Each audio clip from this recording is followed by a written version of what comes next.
We're back for day 3 of creation. Let's see what Justice is going to teach us about what God made.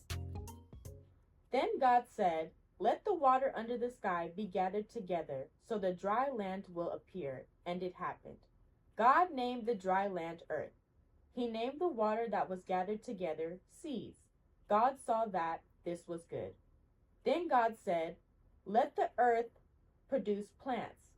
Some plants will make grain for seeds, others will make fruit with seeds in it.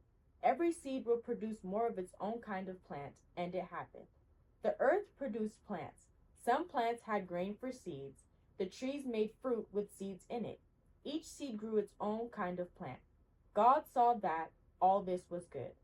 Evening passed and morning came. This was the 3rd day.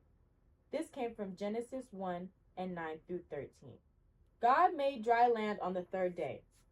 The land had high mountains, rolling hills, flat plains, and valleys. Every part of the dry land was beautiful. How many of you are glad God made dry land?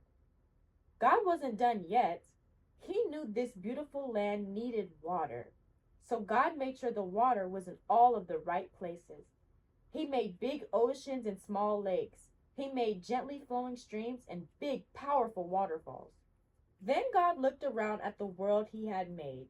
He could see the blue sky filled with delicate white clouds. He could see the dry land that stretched out a long way and then rose into high, jagged mountains, or dripped away into soft, pleasant valleys.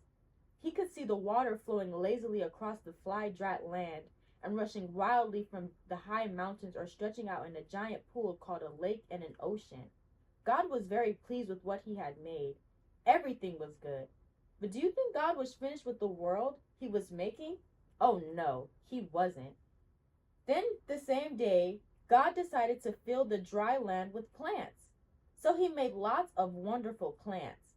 He made grass to cover the flat open land and the deep valleys. He also made grass to grow on the mountains. God also made many kinds of flowers and bushes and trees and made them grow all over the world. Some of these plants were beautiful to look at, and some of them grew into delicious fruits and vegetables to eat. God still wasn't done. He had another wonderful plan. He gave all these plants the ability to make seeds and make it possible for the seeds from each plant to grow into a brand new plant, just like the one that made that seed. And plants are still growing today, just as God planned in the beginning. And this was only the 3rd day of creation, and God made so many beautiful things. Actually, this was the day he made my favorite flower, the sunflower. Come back on day 4 for us to find out what it is God made next.